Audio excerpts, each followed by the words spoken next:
passer la parole à quelqu'un qui est aussi du côté de l'émancipation, qui est aussi assez difficile à attraper. Je disais que ça fait des années que je vous invite et que j'arrive pas à vous avoir. Bon, Philippe Corcuff, lui, il est déjà venu au forum, c'est pas la première fois.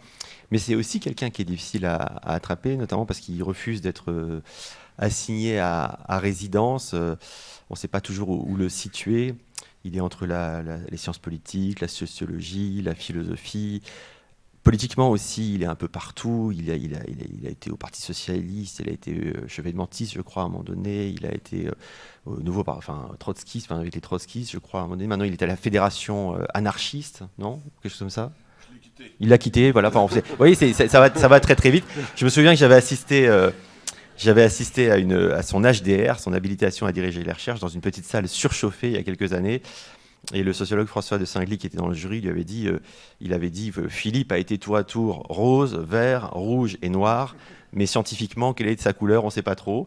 Voilà, donc il a la bougeotte, et c'est parce que c'est un esprit tout à fait virevoltant, un esprit libre, qui est toujours à la recherche finalement d'une seule, il bouge beaucoup, mais il est toujours à la recherche d'une seule promesse, qui est une promesse d'émancipation sociale. C'est quelqu'un qui passe son temps à essayer de reconstruire. Hier, quelqu'un disait dans la salle, mais est-ce qu'on peut espérer, malgré toutes ces espérances déçues? Bon, bah, c'est un peu la question qui oriente son vagabondage scientifique et théorique et politique. Il essaye aussi de protéger cette promesse de toutes les confusions dans lesquelles elle peut sombrer. Il a fait un livre qui a marqué les esprits, qui s'appelle La Grande Confusion, sur ce sujet. Et pour cela, il a inventé une méthode assez originale où il essaie d'articuler le savoir et l'engagement, et puis aussi les sciences sociales, la philosophie et la culture populaire. Alors il est capable, hier soir, il y avait un petit buffet qui était organisé, il était en train de discuter d'un point extrêmement technique de philosophie avec Sophie Nordman sur Spinoza. Il faisait une battle sur Spinoza. Et en même temps, c'est quelqu'un qui aime bien, dans ses interventions et dans ses livres, mobiliser la culture populaire. Il cite aussi bien Karl Marx que Eddie Mitchell. Et tout à l'heure, Angelin Préjocage parlait de la montagne qui accouche d'une souris. La montagne, vous savez, c'est une chanson de Jean Ferrat. Et quelque part, on peut dire que Philippe Corcuff, il l'a dit quelque part, je crois, rêve d'être un peu le Jean Ferrat contemporain, c'est-à-dire celui qui va créer la bande-son des gauches contemporaines. Voilà, merci beaucoup à Philippe Corcuff d'être là. Il parle beaucoup de chansons, il va nous parler de chansons, et je crois même qu'on aura peut-être la chance à la fin d'en entendre une. Bien, merci, Jean. L'écrivain polonais Stanisław Jerzylek, qui était évadé en 1943 du camp de travail forcé nazi situé dans le ghetto juif de Tarnopol, qui est aujourd'hui situé en Ukraine, nous a offert une branche d'humour tragique à attraper au vol par rapport au piège qui nous occupe depuis 3 jours. Il a écrit ainsi en 1964 « Ne succombez jamais au désespoir, il ne tient pas ses promesses ». Mon intervention part d'une double hypothèse. Premièrement, la reconstitution d'un imaginaire de gauche, d'un imaginaire émancipateur constitue une des principales tâches à moyen terme si l'on veut résister à l'extrême droitisation en cours du monde et sauver la notion de gauche, si on l'entend comme une alternative à cette extrême droitisation. Et deuxièmement, cette réinvention d'un imaginaire émancipateur a à voir avec les cultures populaires de masse qui habitent nos vies ordinaires, polar, cinéma, séries TV, chansons, BD, manga ou jeux vidéo. Tâche à moyen terme que la réinvention d'un imaginaire, car ça ne sera pas produit par quelques personnes seulement, et ça ne se fera pas en un jour, mais tâche urgente car nous sommes au bord du précipice de l'extrême droite, précipice écologique tout particulièrement, sans parler du retour des bruits entêtants de guerre et de massacres de masse en Israël et à Gaza, en Ukraine et en Iran. Et nous sommes pris en étau entre le moyen terme et l'urgence. Qu'est-ce que j'appelle imaginaire? Pour moi, c'est une galaxie de repères à la fois sensibles et raisonnés, de valeurs, de désirs, d'affects, de savoirs qui sont porteurs d'une critique sociale de l'ici et maintenant associée à l'horizon d'un monde meilleur. Pas quelque chose qui concernerait seulement le niveau des idées, mais qui relèverait plus largement d'une raison sensible, qui passe aussi par les tripes où l'intellectuel et le charnel se télescopent. Quelque chose qui se situe en amont des programmes politiques et des organisations, des oppositions entre gauche réformiste et gauche révolutionnaire, gauche institutionnelle et gauche libertaire, gauche sociale et gauche écologiste. des repères partagés à partir desquels s'élaborent des programmes concurrents, s'énoncent des divergences. À partir de là, mon exploration sera divisée en 5 moments. Tout d'abord, le rappel de quelques-uns des aspects désespérants du contexte politique actuel et de son background historique, puis un cheminement de l'espérance à travers les cailloux rouges, noirs, verts et blancs de 4 chansons françaises. Les gens qui doutent d'Anne Sylvestre de 1977, Pauvre Baby Doll d'Eddie Mitchell de 1981, Foule sentimentale d'Alain Souchon 1993 et Je pardonne de Zaz 2025. Et pour finir, d'ailleurs, on écoutera la chanson la plus récente, celle de Zaz. Je ferai dialoguer à chaque fois ces chansons avec des ressources puisées dans la philosophie, les sciences sociales et la pensée politique en acte de Rosa Luxembourg, Rosa Luxembourg est un des amours de ma vie. D'abord, les constats désespérants sur l'époque. Le train prend de la vitesse et fonce dans la nuit. Il va de plus en plus vite. Quelle est sa destination? Où nous emmène-t-il? Ainsi commence le dernier livre du penseur critique John Holloway, paru en français fin 2025 sous le titre « Penser l'espoir en des temps désespérés » et en 2022 en anglais sous le titre « Hope in Hopeless Times ». Et Holloway ajoute un peu plus loin « Ce livre est dédié à celles et ceux qui, comme moi, sont assez stupides pour penser qu'il est possible d'arrêter le train mortifère dans lequel nous sommes embarqués et que nous pouvons créer un monde fondé sur la reconnaissance mutuelle de la dignité humaine. » Je fais aussi partie de ces gens stupides, mais en m'efforçant d'être lucide quant à la gravité de notre situation. Une telle stupidité lucide ne peut pas alors être simplement optimiste, mais doit être mélancolique, ou au sens où elle ne peut pas oublier les échecs et les impasses rencontrés par la galaxie de l'émancipation au cours de l'histoire. Point de retour à l'optimisme béat, donc, point de renouveau d'absolu potentiellement totalitaire non plus, mais un sens pragmatique de nos fragilités respectives. Changer le monde, oui, encore et encore, mais sans refaire les mêmes erreurs, comme le rappelle Jean Birnbaum dans son dernier livre. La notion de gauche est née à la fin du XVIIIe siècle en France comme une émergence contingente qui n'avait pas forcément vocation à durer. Le clivage gauche-droite a cheminé lentement au cours du XIXe siècle dans notre pays sans constituer le cœur des représentations de la politique. Il est devenu dominant au cours du XXe siècle en France et dans beaucoup de pays du monde, avec quelques exceptions comme les États-Unis. La notion de gauche a été étroitement associée à celle d'émancipation, qu'on peut caractériser d'Emmanuel Kant à Cornelius Castoriadis par la conquête d'une autonomie individuelle et collective face à des dominations.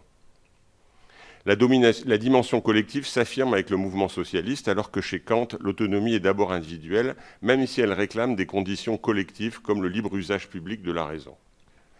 Les deux pôles qui ont dominé la gauche mondiale au XXe siècle sont le pôle social-démocrate et le pôle communiste. Ces deux pôles connaissent une crise structurelle pour des raisons différentes en ce premier quart du XXIe siècle et ont fini par être menacés de marginalisation. Le premier pour cause de prise de conscience massive à partir de la chute du mur de Berlin en 1989 de l'horreur stalinienne. Et au-delà du stalinisme proprement dit, la plupart des expériences qui se sont réclamées du communisme au XXe siècle ont connu des cours autoritaires, voire totalitaires. La crise de la social-démocratie est venue après par son éloignement d'un de ses poumons, la justice sociale, et le décrochage des milieux populaires entamé avec le tournant de 1983 vers une modalité plus adoucie de néolibéralisme qu'on a appelé social-libéralisme. J'ai cru avec d'autres, et j'y ai participé pratiquement, qu'une nouvelle gauche radicale, altermondialiste et anticapitaliste, se dessinant à la fin des années 1990, pouvait remplacer les deux pôles défaillants. Je me suis trompé, le nez dans le guidon. Était plutôt venu le temps de l'extrême droite. Et les gauches en décomposition ont même facilité, sans le vouloir, l'extrême droitisation. C'est ce que j'ai tenté de problématiser avec la notion de confusionnisme dans mon livre de 2021, La grande confusion, comment l'extrême droite gagne la bataille des idées. Prenons deux exemples présents de ce confusionnisme intervenu là près de nous en octobre et novembre 2025. Deux traces de confusionnisme, l'un du côté de la gauche radicale, l'autre du côté des secteurs modérés de la gauche, souvent appelés aujourd'hui républicains. Le 14 octobre, l'historien Yanis Roder devait faire une conférence sur les crimes de masse à Sciences Po Lyon, mon établissement, dans le cadre d'une formation de l'École nationale de la magistrature sur Juger sous Vichy. Des groupes étudiants de la gauche radicale, dont le syndicat majoritaire localement, Solidaires étudiants, je suis pour ma part syndiqué à Sud Éducation, dans la même fédération syndicale, demandent l'annulation de la conférence à cause des positions dites sionistes du conférencier. et sans documentation probante de son approbation des crimes de masse perpétrés par l'armée israélienne à Gaza. Et comme la directrice de Sciences Po Lyon a refusé cette interdiction au nom de la liberté d'expression et de la liberté académique, ils ont tenté, le jour même, sans succès, d'empêcher la tenue de la conférence. Les 13 et 14 novembre devait avoir lieu un colloque universitaire au Collège de France sur la Palestine, finalement annulé, mais qui a pu avoir lieu ailleurs, sous la pression du ministre de l'Enseignement supérieur, de l'association antiraciste La LICRA et d'intellectuels de la gauche dite républicaine, parce qu'il aurait été trop antisioniste. Deux exemples symétriques de complaisance confusionniste vis-à-vis de formes illibérales à gauche, du côté radical comme du côté modéré. Deux exemples de ce que Jean Birnbaum appelle dans son livre un stalinisme zombie, c'est-à-dire qu'il ne reconnaît pas lui-même ses similarités avec les pratiques staliniennes d'hier, notamment par défaut de transmission critique entre générations. Deux exemples d'oubli de ce que rappelait la révolutionnaire Rosa Luxembourg contre Lénine et Trotsky depuis sa prison en Allemagne, dans sa brochure sur la révolution russe de 1918. Je cite « La liberté, c'est toujours la liberté de celui qui pense autrement ». Autre perspective possible quant au remplacement des piliers en crise de la gauche, l'écologie politique, car les gauches ont été historiquement dominées par le productivisme. Or, le pôle écologiste qui a émergé dans les années 1970, songeons à la campagne présidentielle de René Dumont en 1974, n'a pas su non plus remplacer les deux pôles en voie de marginalisation. Et aujourd'hui, nous devons reprendre le chemin de l'espérance au bord du précipice. Précipice de l'extrême droitisation internationale, précipice du dérèglement climatique et de la chute de la biodiversité, précipice des guerres et des crimes de masse. Le renouveau de l'espérance sera donc mélancolique. Les chansonnettes peuvent nourrir notre mélancolie émancipatrice. N'est-ce pas Bruce Springsteen qui vient de proposer une nouvelle protest song à la manière du John Bob Dylan avec son Streets of Minneapolis, immédiatement après les deux meurtres perpétrés par des agents de la police trumpiste de l'immigration. Premier moment dans ces chansonnettes, espéré avec Anne Sylvestre. Les gens qui doutent est une chanson de l'album J'ai des bonnes nouvelles d'Anne Sylvestre, sorti en 1977. La bonne nouvelle de cette chanson, les fragilités ordinaires, nos fragilités ordinaires, comme un roc de faiblesse à partir duquel reconstruire la tendresse humaine. Et pourquoi pas la politique. Le philosophe Ludwig Wittgenstein lançait dans ses recherches philosophiques, je cite, « Nous sommes sur un terrain glissant où il n'y a pas de frottement, où les conditions sont donc en un certain sens idéales, mais où, pour cette raison même, nous ne pouvons plus marcher. Mais nous voulons marcher et nous avons besoin de frottement. Revenons donc au sol raboteux. » Le sol raboteux de la vie ordinaire et donc de ses fragilités, pas la pureté des modèles idéaux, sans frottement. Ce sol raboteux de l'ordinaire pour Anne Sylvestre, j'aime les gens qui doutent, les gens qui trop écoutent leur cœur se balancer. Ou j'aime les gens qui tremblent, que parfois ils ne semblent capables de juger. J'aime les gens qui passent moitié dans leur godasse et moitié à côté. Ou encore, j'aime ceux qui paniquent, ceux qui ne sont pas logiques, enfin pas comme il faut. Les doutes mis en valeur par Anne Sylvestre ne renvoient pas à un scepticisme radical qui doute de l'existence du monde. Ce n'est pas non plus la rhétorique du doute illimité propre au scepticisme conspirationniste contre ce qui est dénigré comme des vérités officielles. Non, ce sont des doutes à hauteur d'humain, pas des doutes arrogants. Ce sont des doutes qui expriment nos défaillances quotidiennes, pas la prétention, via le doute, à se la jouer au plus malin. Et dans ces doutes s'exprime une dignité ordinaire pour les gens qui passent moitié dans leur godasse et moitié à côté, tous les ratés du cœur, les daltoniens de l'âme. Cela ne concerne pas la fascination sous des apparences critiques pour Vladimir Poutine et au-delà pour la conception cynique du pouvoir et de la politique du dernier film d'Olivier Assayas, co-scénarisé par Emmanuel Carrère, Le Mage du Kremlin. Anne Sylvestre parle d'une autre admiration visant d'autres humains, ceux qui sont assez poires pour que jamais l'histoire leur rende les honneurs, et de répéter « j'aime leurs petites chansons même s'ils passent pour des cons ». En terminant par un hommage, merci pour la tendresse. À partir de là pourrait apparaître en pointillé une autre gauche, non pas pétrie de certitude et d'absolu, mais qui assume son caractère gauche, maladroit, mal à droite. Pour une politique non pas imbibée comme souvent d'un imaginaire viriliste de la force dans lequel il faut montrer qu'on a des couilles, pas une politique pour les hommes nouveaux et autres hommes de fer, une politique qui à l'inverse s'inspire de l'éthique féministe du Caire en prenant soin des fragilités des unes et des autres. Un commun qui se fabrique à partir des intimités blessées des unes et des autres, Pas un collectivisme qui écrase les individualités, mais un collectif ouvert aux faiblesses individuelles, tramé par les faiblesses individuelles. Pourquoi donc Zoran Mandani, le nouveau maire de New York, qui a suscité des espoirs de renouveau à gauche, a-t-il été si stupidement puisé dans la vieille gauche collectiviste, une antienne manichéenne, lors de son discours d'investiture le 1er janvier dernier, où il a dit « Nous remplacerons la froideur de l'individualisme de fer par la chaleur du collectivisme ». Pourquoi opposer ainsi le bon collectivisme au mauvais individualisme? Ne faudrait-il pas, plutôt avec Anne Sylvestre, composer autrement les rapports entre le collectif et l'individuel? Premier moment. Deuxième moment, espéré avec Eddie Mitchell. Une série de chansons d'Eddie Mitchell exprime ce que j'ai appelé un vaccin du scepticisme ou encore un vaccin du désenchantement. Elles font ainsi écho dans un registre chansonnier à un des grands commentateurs du rapport au scepticisme dans la pensée de Ludwig Wittgenstein, le philosophe américain Stanley Cavell, en particulier dans son livre de 1979, Les voies de la raison, Wittgenstein, le scepticisme, la moralité et la tragédie. Cavell avance, on manque l'effet Wittgenstein si on ne s'ouvre pas à la menace du scepticisme, c'est-à-dire au sceptique que l'on a en soi. Le scepticisme ne serait pas réfutable définitivement, mais constituerait une possibilité interne à la condition humaine à laquelle on serait plus ou moins amené à se confronter. Le scepticisme est en quelque sorte endogénéisé, alimentant notre fragilité éthique et politique. Il s'agirait alors de contenir le scepticisme, au double sens du mot, l'intégrer et empêcher qu'il déborde, comme on contient l'attaque de troupes adverses. Pour Eddie Mitchell, il faudrait intégrer des doses de scepticisme et de désenchantement pour y résister. Le désenchantement pourrait sauver l'utopie en lui donnant des tonalités mélancoliques. Ou l'on pourrait dire avec l'écrivain italien Claudio Magris, dans son livre de 1999, Utopie et désenchantement, que le désenchantement corrige l'utopie.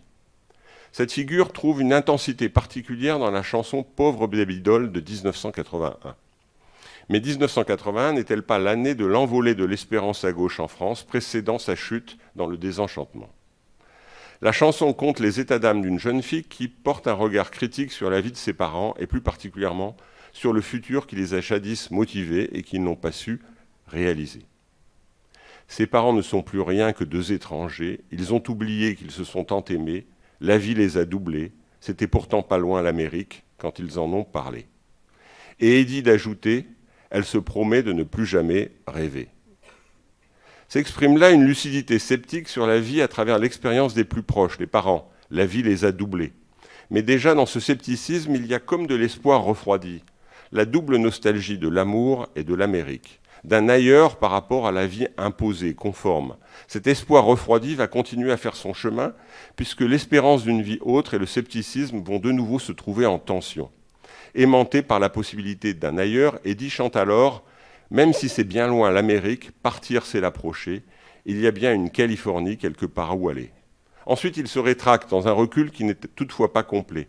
« Et tant pis s'il n'y a pas d'Amérique, tout mais ne pas rester, il y a bien une Californie quelque part où aller. » Tout se passe comme si Eddie aimerait que ce soit possible tout en se protégeant des déceptions d'une impossibilité probable. Il faudrait qu'il y ait quand même un ailleurs, ne serait-ce qu'en rêve, mais un rêve qui a une fonction critique par rapport à la réalité existante. Et le rêve, c'est aussi une forme d'intégrité maintenue, ici et maintenant, par rapport aux blessures de la vie. L'ailleurs se transforme en boussole, mais en boussole mélancolique qui intègre par avance les déceptions possibles. Une boussole mélancolique qui aide à s'arracher aux pesanteurs du monde tel qu'il va, en préservant un certain sens de soi, mais surtout pas l'utopie d'un nouvel absolu. Des braises d'optimisme qui couvent sous le bois mouillé par les larmes du pessimisme. Les tonalités mitchelliennes dans la mise en tension du scepticisme et de l'utopie convergent avec des pistes formulées par le philosophe Jacques Rancière dans un entretien avec Robert Maggiori, publié le 5 mars 1998 dans le journal Libération. Rancière dit « Ce que je voudrais, c'est casser l'opposition entre utopie et réalité, et faire comprendre que si l'on vit de promesses, on vit aussi, heureusement, de leur déception. » Il y aurait une réalité de l'utopie dans l'écart même à l'utopie et donc aussi dans la déception qui enregistre cet écart. Ce qui désabsoluse l'utopie dans la réévaluation des défaillances, sans pour autant effacer des imaginaires émancipateurs toutes composantes utopiques. La mélancolie peut alors se faire joyeuse. Mélancolie joyeuse, comme l'ont incarné magnifiquement les dernières années de la vie de mon regretté ami Daniel Ben Saïd, militant et révolutionnaire, affecté par le sida. Je repense avec bonheur à nos tête-à-tête au Café Charbon, rue Oberkampf, dans le 11e arrondissement parisien, près de son domicile. Troisième chanson, Espérer avec Alain Souchon. C'est la chanson vraisemblablement la plus connue des quatre. Il s'agit de Foule sentimentale, écrite, composée, interprétée par Alain Souchon et sortie en 1993. La chanson reçoit en 2005 la victoire de la musique de la meilleure chanson des 20 dernières années. C'est un certain anticapitalisme que porte cette chanson. Contre la gauche de l'accommodement, la gauche modérée qui a baissé les bras face à la machinerie capitaliste, le capitalisme y demeure un ordre socio-économique à critiquer radicalement en ce que ces structures affectent profondément nos humanités, et donc un ordre avec lequel rompre dans l'horizon d'une société autre. Souchon se fait ainsi critique des contraintes structurelles de la marchandisation des sentiments et des désirs de réalisation de soi dans les sociétés capitalistes contemporaines. Oh là là, la vie en rose, le rose qu'on nous propose, d'avoir les quantités de choses qui donnent envie d'autre chose. On nous ferait croire que le bonheur c'est avoir, de l'avoir plein nos armoires, dérision de nous dérisoire. L'avoir plein nos armoires met en cause le productivisme de la société de consommation capitaliste prétendant remplacer le sens de l'existence par une quantité potentiellement infinie d'objets. Pour Souchon, le capitalisme déforme ainsi nos désirs. On nous inflige des désirs qui nous affligent. On nous prend, faut pas déconner, dès qu'on est né pour des cons, alors qu'on est des. Cependant, ce n'est plus un manichéisme à prétention radicale qui est mis en avant. C'est un anticapitalisme déplacé, à hauteur d'individu. C'est une contradiction au cœur du capitalisme contemporain qui est pointé par Souchon, le plus souvent méconnu par les marxistes, fréquemment enfermé dans un logiciel collectiviste, mais dont la formulation est toutefois amorcée de manière balbutiante par Marx lui-même. Ce que j'ai appelé la contradiction capital-individualité. Qu'est-ce que ça signifie ? Le capitalisme participerait en interaction avec d'autres logiques sociales individualisatrices à une individualisation plus poussée et donc à des désirs d'épanouissement personnel stimulés, mais dans le même temps, il limiterait et tonquerait l'individualité par la marchandisation. Il ferait ainsi naître des désirs de réalisation individuelle qu'il ne pourrait pas vraiment satisfaire dans le cadre de sa logique de profit, en provoquant des frustrations. Et les individualités frustrées et les intimités blessées par le capitalisme deviendraient des fossoyeurs potentiels du capitalisme. Souchon se saisit donc en chanson des effets collectifs du capitalisme sur les individualités contemporaines, premier déplacement de son anticapitalisme. Deuxième déplacement, ce n'est pas un chantre de l'aliénation généralisée des autres, comme chez nombre de théoriciens critiques ou de militants anticapitalistes. Car les attentes des individus ordinaires apparaissent en décalage avec la commercialisation des désirs de réalisation de soi. Il y a une tension entre les réponses commerciales données aux désirs de réalisation de soi et les rêves d'ailleurs portés par ces désirs.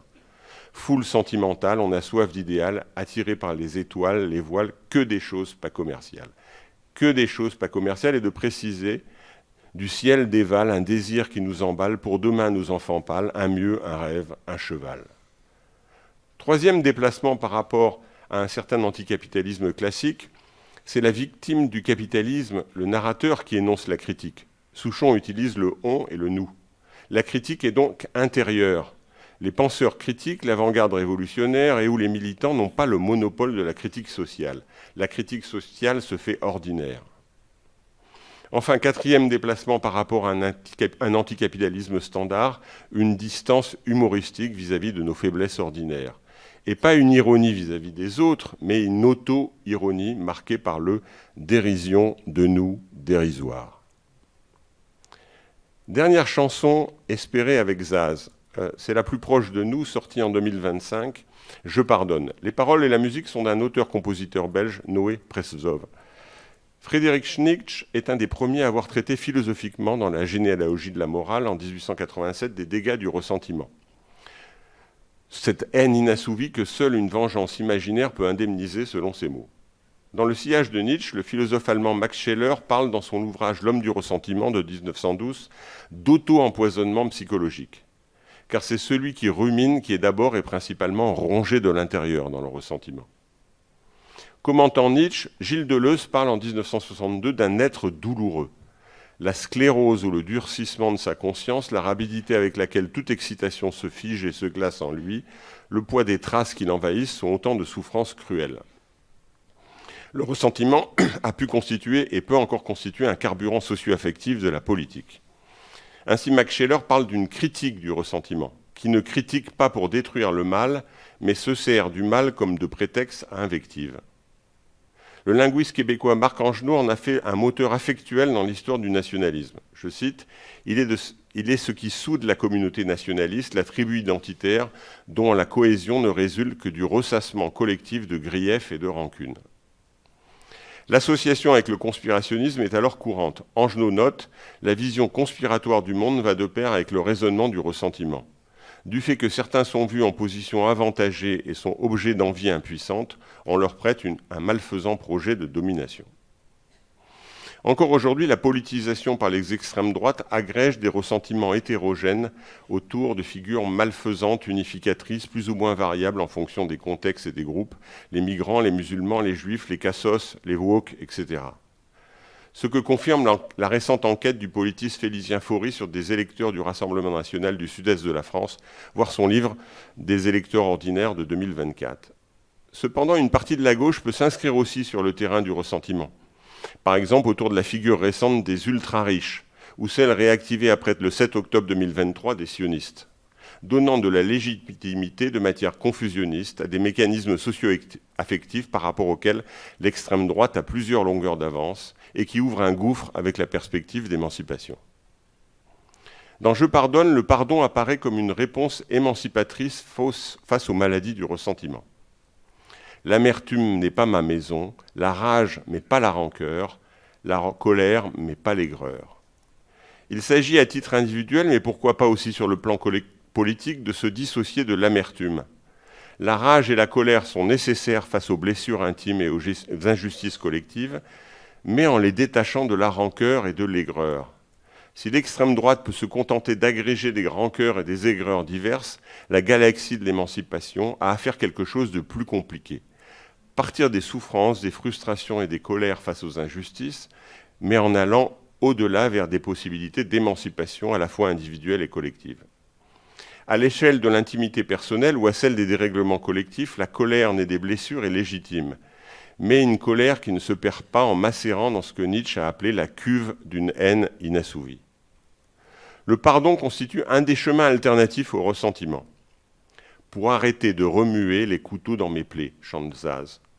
C'est pourquoi te perdono, me perdono, pero recuerdo todo. Je te pardonne, je me pardonne, mais je me souviens de tout. Et l'enfant en soi constitue un appui, en quelque sorte un ailleurs en soi, afin de s'émanciper des pièges du ressentiment. Et pour reconnaître l'enfant que j'étais dans la glace. La mélancolie chansonnée et ouverte sur l'avenir de Zaz et de Noé Pressov exprime des affinités avec la philosophie du pardon de Paul Ricoeur dans un livre publié en 2000, La mémoire, l'histoire et l'oubli. Car pour Ricoeur, l'esprit du pardon peut préserver la frontière entre amnésie et amnistie.